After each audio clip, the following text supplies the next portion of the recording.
Good morning, everybody. How are you all doing? First off, welcome to our webinar related to county forest issues and a legislative update from the Wisconsin County Forest Association. This morning, we're pleased to have with us Ms. Rebekah Luedtke. Rebekah is the Executive Director for the Wisconsin County Forest Association, WCFA, based in Merrill, Wisconsin, beautiful Lincoln County.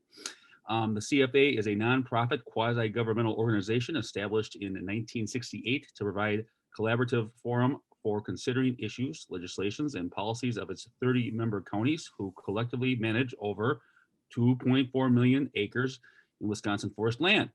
Rebekah has a degree in forestry from Iowa State University and joined the WCFA recently in 2019 after working for the Minnesota Department of Natural Resources Division of Forestry for 14 years.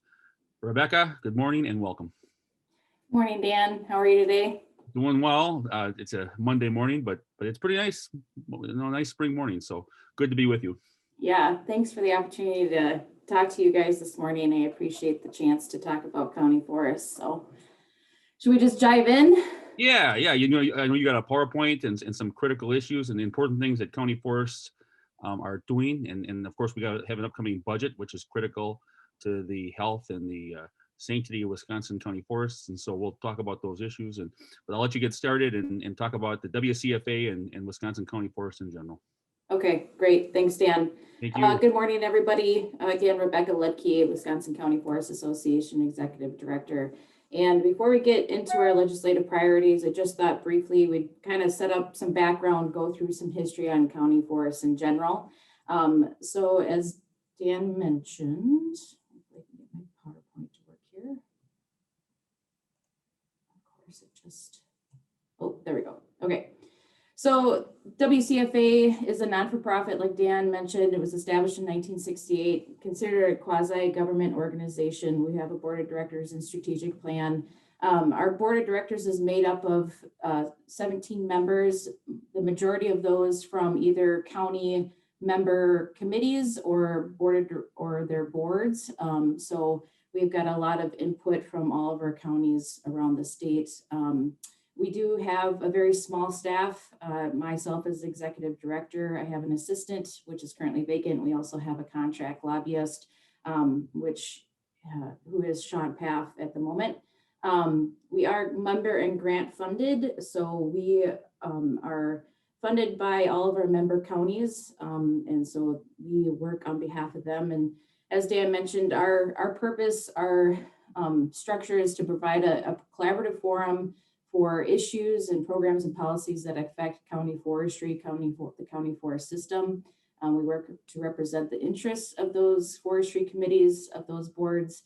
We provide leadership and counsel. We work really closely as an advocate and a liaison to a number of different agencies and organizations in the state, including the U.S. Forest Service, the DNR, certainly the Wisconsin legislature, and our partner at the Counties Association. So we also serve as representatives on several committees and organizations on behalf of all the counties. So our general purpose, kind of as the way WCA is structured, we work on behalf of the counties collectively. So each individual county forest doesn't have to do their individual outreach. We do it as a collaborative. So.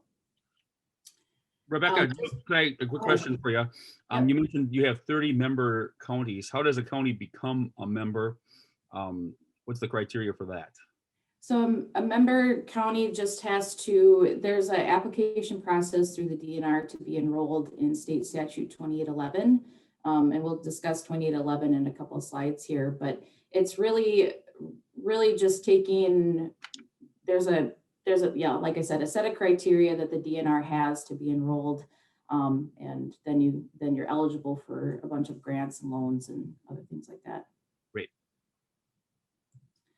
So just a brief history on Wisconsin forests in general. So the late 1800s, early 1900s, there was this massive timber operation and land clearing going around in the state. In 1900, actually Wisconsin led the nation in timber production, but by 1915, all the forests were gone. At that time, there was this vast attempt to convert all of that cut over into farmland, which it's no surprise that fails in the northern half of the state. It's not very good ag land. So it was basically all that cut over land went tax delinquent. And by 1927, over 4.5 million acres had become tax delinquent at least once, leaving the county as very cash poor. And so early legislature had the foresight to create the County Forest Reserve Law in 1927. This allowed the counties to acquire those tax delinquent lands for the purpose of establishing county forest reserves. That was a precursor to the County Forest Law 2811. After that, in 1927, the first county forest in Langland County was established in 1928. And just a year later, prior to that, I should say, right at the initial wave of 4 counties was established for 38,000 acres. And just a year later, just a decade later in 1938, there were 24 county forests, so totaling over 1.7 million acres. So really large initial push to get the county forest system established in each individual county. And by 1963, Governor Reynolds signed into law the County Forest Law as we know today, which is 2810 and 2811, which is the foundation for the county forest system. And then in 1968, WCFA was established to help the counties with some growing pains. This is our program as it is today. On the left side of the screen, you can see our current map. The 30 counties that have county forests established under 2811 are shown there in lime green. And then the dark green is the actual lands, the forested lands within each county. So our counties run the gamut from very, very small to quite large. Adams County just joined into the County Forest Law last June with 140 acres. And then our biggest county is Douglas County up in the Northwest with over 280,000 acres. So collectively, the 30 counties manage 2.4 million acres. They are considered the largest land base in Wisconsin, much larger than the Forest Service and much larger than the DNR. So what we do within the county forest system has great impact on the forest products industry in Wisconsin itself. We're considered a leader in the state as far as sustainable forest management.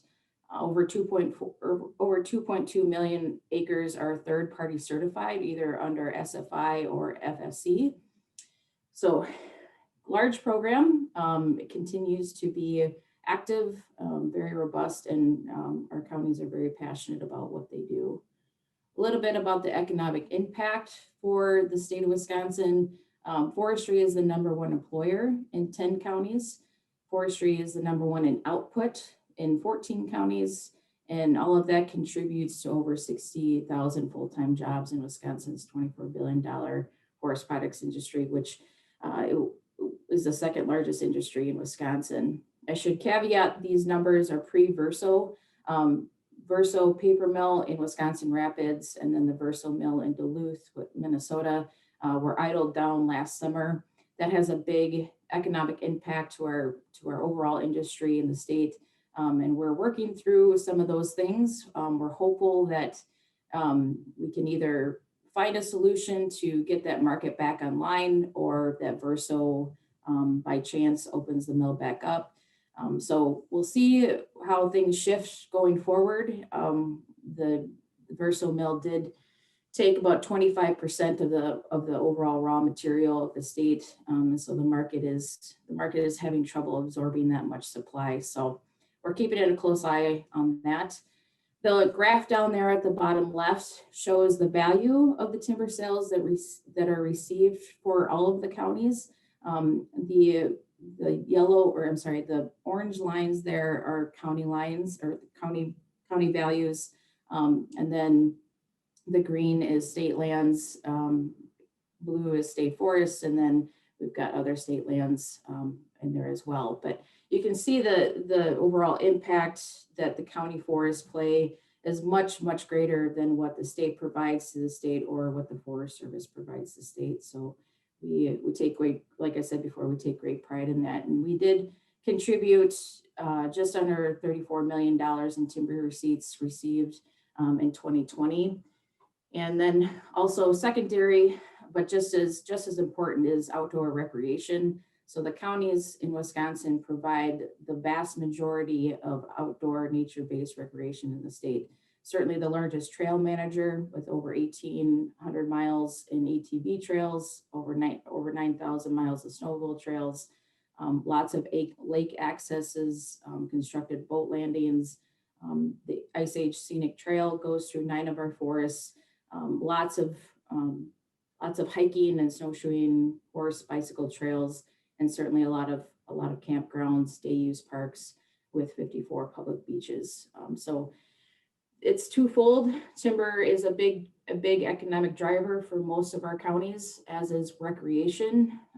As an example, in Rusk County, the Forestry and Parks Department in Rusk County actually provides 25% of the county's operating budget annually.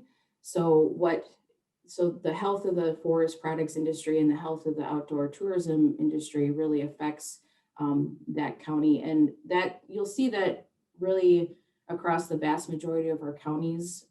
They are one of the few revenue generating streams for a county. A lot of them are able to pay their own operating costs within their forestry department. And then the supplement either goes back into the county coffers to help pay for other things within the budget, pay for road projects or whatever it would be, and certainly to help keep taxes down. So again, the economic impact for a healthy timber product industry and healthy recreation industry really has direct effect on day-to-day county operations.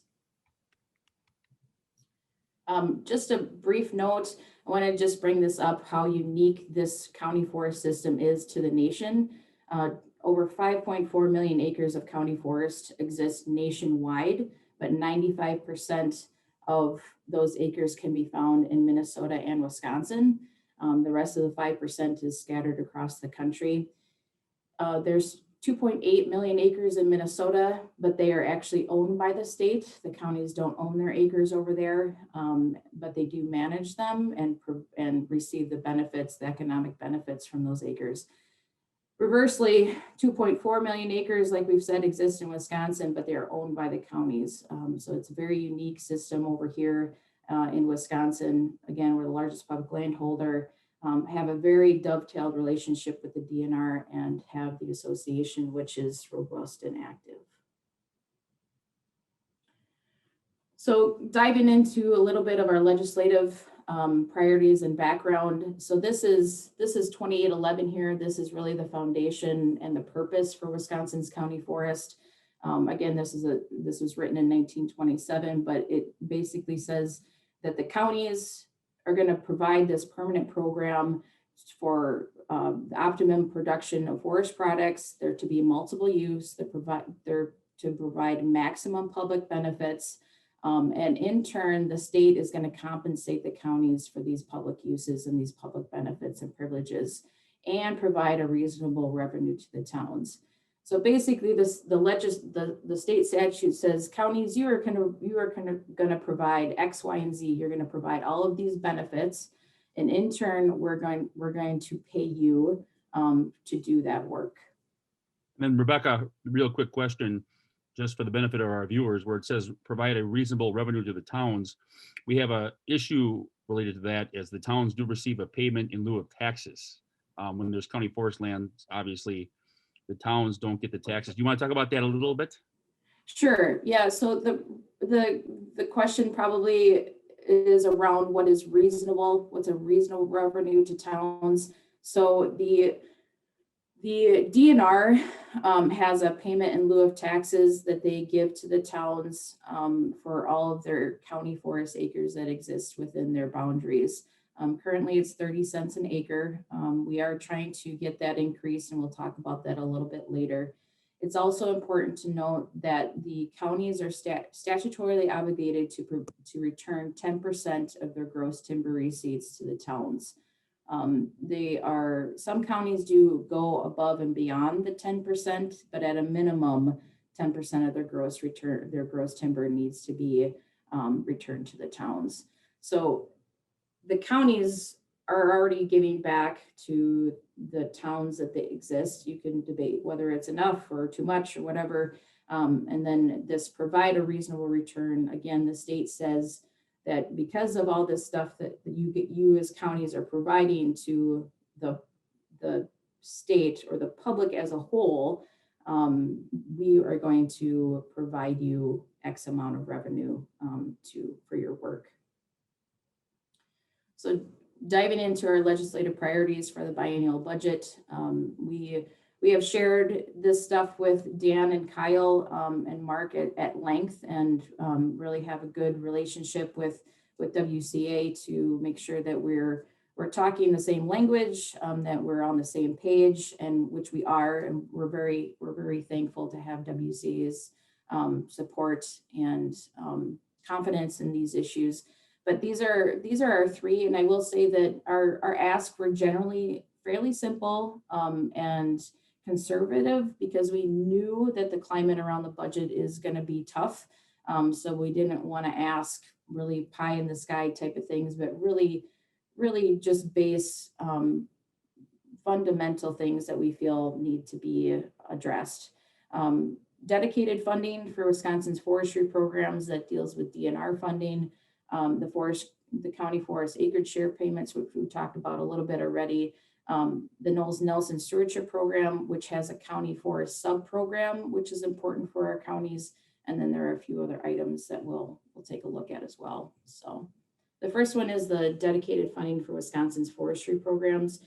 This really comes because of the loss of the forestry mill tax a few years ago, and then the promises from the legislature to maintain that level, but through GPR funding. It just creates this continued concern that that GPR funding is either going to be reduced or reallocated or shifted, and these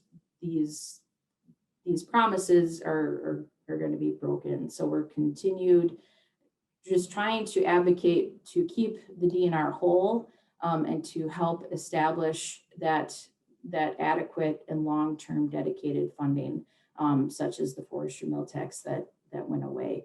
The county forest programs really depend heavily on the DNR for technical and financial assistance. The counties in general receive between $8 and $9 million annually just in financial support, grants, loans, certificate holding, and pill payments, and then technical assistance that isn't within that $8 to $9 million. The DNR provides a lot of technical assistance staff time, whether it's your county forest liaisons or wildlife specialists or ecological specialists, that type of stuff. They're all there to support the counties just as much as they are the state lands. So, Say, Rebecca, we have a quick question from Patricia Craig, and so she's raised her hand. I wonder if Anne Marie could bring her on to the conversation and let her state her question.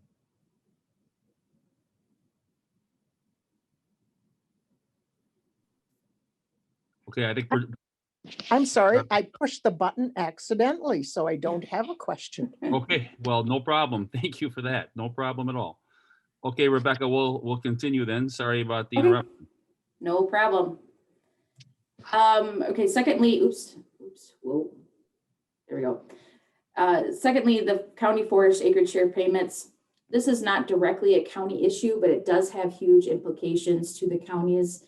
The county forest acreage share payment is a direct payment from the DNR to the towns who have county forest lands, like we talked about earlier. The payments do not pass through the counties. It's a direct tie between the DNR and the towns, but the towns that have county forest lands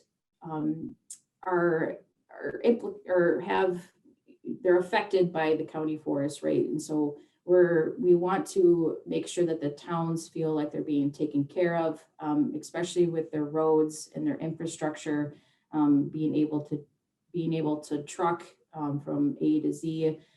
So it's important for the towns to feel like they're not being taken advantage of, that they can also be provided because of these great natural resources that they have in their backyard.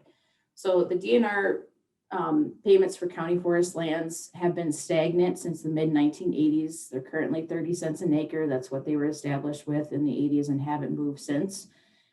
We pushed on this for several times to get this increase with no luck. And I know a few of the counties have also pushed for this to get increased with no luck. And we are trying again to see what we can do. The DNR payments, just to note, for state lands have steadily increased through the years. Some of the acres that they have, I think it's since 1991, the acres, it depends on what year the state acquired the acre, but since 91, those acres are paid at $2.40. And then anything recently that has been purchased through KN, through the Knowles Nelson Stewardship Program, the DNR is actually paying full tax value from when the time of the purchase. So it's definitely out of whack. The towns definitely get more tax benefit for state lands. They do county forest lands, and this again harkens back to 2011, where the state says that that we will provide you reasonable revenue to the towns for all of these public and economic benefits that the county forest program provides. So, and it is important for public lands not to be an economic burden to the local governments. It's, we in Wisconsin are very passionate about our natural resources, about our Northwoods, and we want to keep them healthy. And the way that we keep them healthy is to be active and sustainable and sound forest management. And so there's a whole litany of things that are in play that need to be taken care of, and the towns is certainly one of those things. So we advocated to the governor's office for the increase of 60 cents an acre to double the payment. It's not a lot by any means, but it is a start. The governor actually came out in his budget and recommended increasing it to 63 cents an acre. That is more of a rounding thing. The 60 cents that we had provided, or we had recommended, was going to be $1.4 million over the biennium. The governor rounded that up to 1.5 over the biennium. So, and then again, just a reminder that the counties are also statutorily obligated to return some of their timber revenue to the towns, which there is no such requirement for state lands. So a little out of balance there. Moving on to our second priority, which is the Knowles Nelson Stewardship Program. I think we're all aware of the program just in general, but I'm going to speak specifically on the county forest sub-program. The sub-program became part of the KM program back in fiscal year 2011, and we have an annual allotment of $5 million with the opportunity for carryover balances, meaning that if the nonprofits or the other programs that are, or the other entities that are eligible don't use up their allotment, it can be rolled over into the county forest sub-program to be used. We very rarely hit that I shouldn't say very rarely, but we do hit the 5 million, but we very rarely go into the carryover balances, but it is there if we need it. The county forest sub-program is only eligible for land acquisitions. That's the only thing that they're able to do, which is very helpful, but we feel that we could also, if we could break that open to allow for recreational either maintenance or development, we're talking trail maintenance or establishment of trailheads or bathrooms or public facilities, we could definitely use that allocation to provide those benefits, which would be great. We feel that the KN sub-program for the counties is a good investment with a positive rate of return for the KN funds that we do get. Just for an example, in 2018, the National Agricultural Statistics Survey done by the USDA, the open market price for a forested acre sold in Wisconsin was just under $2,400 an acre. Our calculations show that a forested acre purchased with KN funds, which is the cost of the taxpayer, is actually only $773 an acre. And again, those acres that we look at are high productive. They have a very specific, they're specific in what they're going to provide. Either it's timber production or recreation based. And again, those monies that we get off those acres go back into the counties to get reinvested elsewhere. So we feel it is an important program, that it's a good use of the state revenue. So. Say, Rebekah, one of the things I've heard, because as you know, there is some controversy surrounding the Knowles Nelson Stewardship Program, particularly a lot of legislators that I've spoken with, particularly in the Wisconsin State Senate, they have concerns about the accruing debt service. They'd like to see more GPR used. And then another thing I've heard is they want to ensure that if we're going to have land that the government, has a stake in, and they're making investments like this, the least they ought to do is ensure that there are recreational activities. And so maybe talk about the county subcomponent of this program. Are there more recreational activities as opposed to land that's just there and is off the tax rolls and is accruing debt service? Because that is a major concern.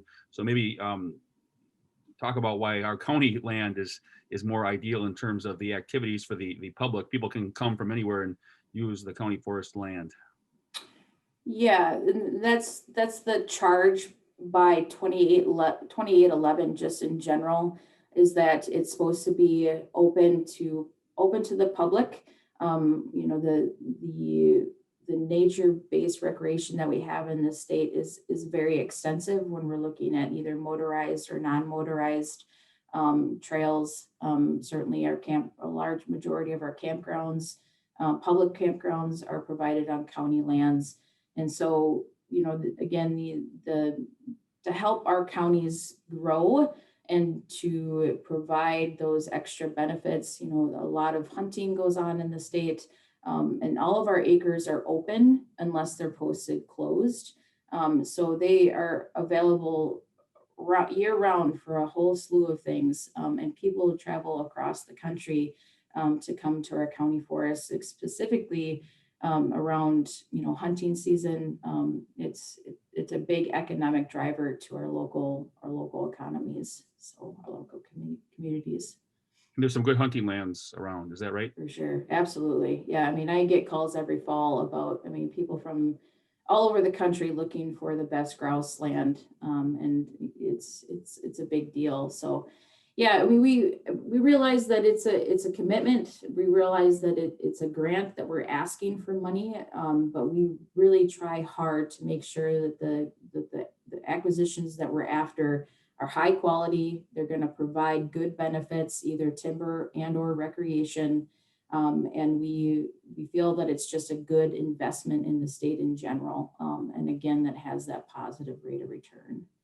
So. Okay, Rebekah, and we do have a question from Fred Strand in the Q&A, and I'll read that question. And he says, his question is, most of the previously industrial forest lands in our county are now owned by REITs, REIT''S, and have been sold or are for sale. The KN Stewardship Program with 50% cost sharing has allowed us the purchase of some of these lands for inclusion in our county forest. Recent stewardship reauthorization proposals have excluded funding for land acquisition for counties with more than 20% public lands. What is the status of stewardship reauthorization legislation? Yeah. Yep. And we'll dive into that next. Yep. Great question. Yep. Okay. So the obligation for the counties to participate in the sub program is that they do have to provide 50% of the match. And right now they are eligible to provide the 50% match either in cash or in land match. I would say that the land match we've depleted that pool. There's not a whole lot more of land matches that we're going to be able to do going forward. So really we're looking at the cash that the counties have to provide 50% of. Just a couple other points before we move on to the question is that the vast majority of the counties would not have a land acquisition program without KN. So it is important for our counties to continue and continue growing, but also to increase their value to make sure that we get good acres that are providing those economic benefits. And most counties are planning to use it in the next decade. We have heard about a percentage cap specifically from the Senate Republicans that want a percentage cap for county forest subprogram. I would say it's going to be very severely detrimental to the program if that cap would come through. And one of the points is that there is currently no distinction right now in the Senate Republican side, is that there's no distinction between different types of public land. Public land in general, county, state, federal, it's all lumped together, which is a big issue for us because we know that the Forest Service, the U.S. Forest Service, what they provide locally, for me, it just goes into this dark, big black hole out in Washington, and you don't really see the direct tie as you do with county lands. We know that the revenue provided by the county forest systems, we can directly tie that to county budgets, to programs, to local taxes. So it's a big issue. So if they do not make any distinction between public lands and they have a public lands percentage cap, it's going to be detrimental. Just for an example, like Forest County is 61% publicly owned, but the county only owns 2.2% of those acres, or the acres in general in that county. So if you provide just a general public land cap, you're going to immediately ixnay Forest County from participating, even though they are super small at only 2.2% of their county. So the graph or the table here, the percentage cap, the original proposal that came out last spring had a 20% lands cap. Again, no distinction there. It would have completely gutted the sub program. 19 of the 30 counties would have been ineligible, would be ineligible to participate within KN. And so if we're looking at a percentage cap, this is kind of the gradient that we're looking at.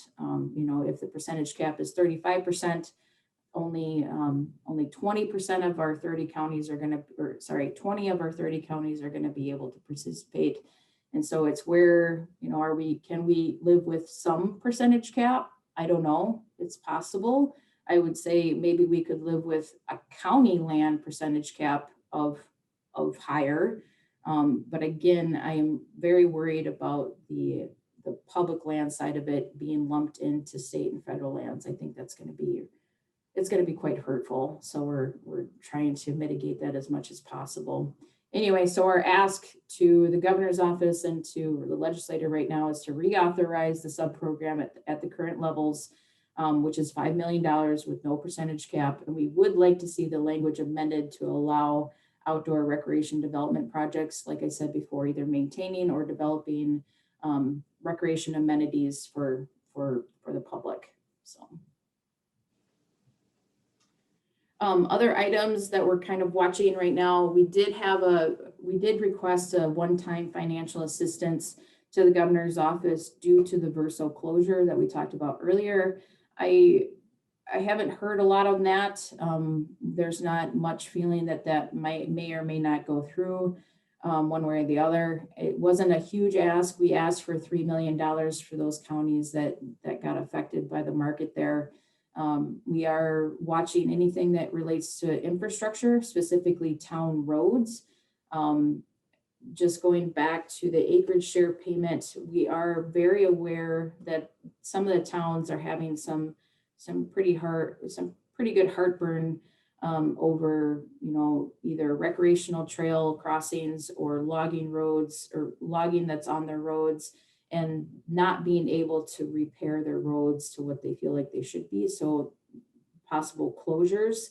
Closures on trail connectors would be a huge impact to our ATV groups, our ATV users, and certainly any kind of closures on town roads could greatly affect harvesting and logging and getting products to the mill. So infrastructure in general, we're watching. We're hoping that if the acreage share payment would go through, we could alleviate some of that pressure from the towns to get them more money to increase their repair funding for their roads and their trails. Anything recreational funding, or policy related, we're watching, we're curious about, and certainly anything to do with 2811, because 2811 again is our foundation. That's where our management charge comes from. So careful on things with 2811. Rebekah, one thing I would add is certainly we've been reaching out to the governor's office and members of the legislature, members of the Joint Committee on Finance. But for those of you who are on today's webinar, would also encourage you to join us in doing that and talking to your legislators about some of these programs, because I think some of them are very important for county forest and their longevity. And so we also can provide you with materials, with issue papers, with information, with concepts and ideas on how to move some of these things forward. And we will be pushing throughout the budget process on county forest related issues. I know our team will do that. And so would just encourage you to feel free to reach out to myself and or Rebekah, and we can provide you with any information that you might want. Rebekah and I have worked on a series of issue papers related to some of the items you heard today. And so don't hesitate to reach out, and we're happy to be a resource. And we need your partnership in order to be successful in this upcoming state budget. Mm-hmm. Yep, I would just echo that. Myself and our lobbyist, Sean Paff, have been pounding the pavement to try to talk to as many people as we can. We had conversations with the governor's office prior to his budget being released, and we felt like we were heard, so that's great. We are trying to make as many contacts with other legislatures to try to tell the forest system story for counties and how important they are to you guys at the local level, and to certainly to the state in general. So always happy to help answer questions. Like Dan said, we have issue papers that we can send you, and any avenue we could be of assistance would be certainly welcome that. So okay. Any question? You go for it, Dan. Well, I was just going to say, so it looks like you've wrapped up your PowerPoint presentation, but you can see Rebekah's contact information, phone number, the website for the County Forest Association. I want to thank Rebekah for taking the time to join us today. And so we'll give it a minute or two. Let's see if people want to write in or if there's some hands being raised, and we're happy to address any questions here at this time. So maybe we'll just give it a minute, but I want to thank everyone for taking the time for joining us today. And again, very important topics. I think one thing I can't emphasize enough is how much revenue a lot of the counties bring in through their county forests. Rebekah, we had talked and you had mentioned, I forget which county it was, but they get 25% of their revenue from their county forest system. Which county, what county is that? It was Rusk County. Okay. Yep. Yeah, and a large majority of our counties provide money back into the local coffers to be used elsewhere. So, and they don't always, some of the money that they use that offsets what otherwise would either be cuts to their services or higher taxes. And so that's how important the county forest system is in the state of Wisconsin. Mm-hmm. Mm-hmm. Well, I don't see any questions so far. I don't see any hands raised. I'm checking the chats and the Q&A. And so I think that just about wraps it up. I want to thank Amy Diaz and Anne-Marie Austin for helping put this together. Very well done, very professional looking. And also Rebekah for joining us. And of course, to all our guests, thank you so much. And we will continue to keep you informed on what's going on with county forest related issues as we approach the upcoming Wisconsin state budget cycle. And we're already busy in the Capitol talking to legislators and things like that. Thanks, Dan, for your time today. Thanks, everybody, for sitting with us and hearing about county forestry. Always happy to talk about it if anybody's got any follow-up questions. So don't hesitate to reach out. Well, thanks again for joining us, Rebekah. Thank you. That just about wraps it up. Thank you, everybody, and have a great week.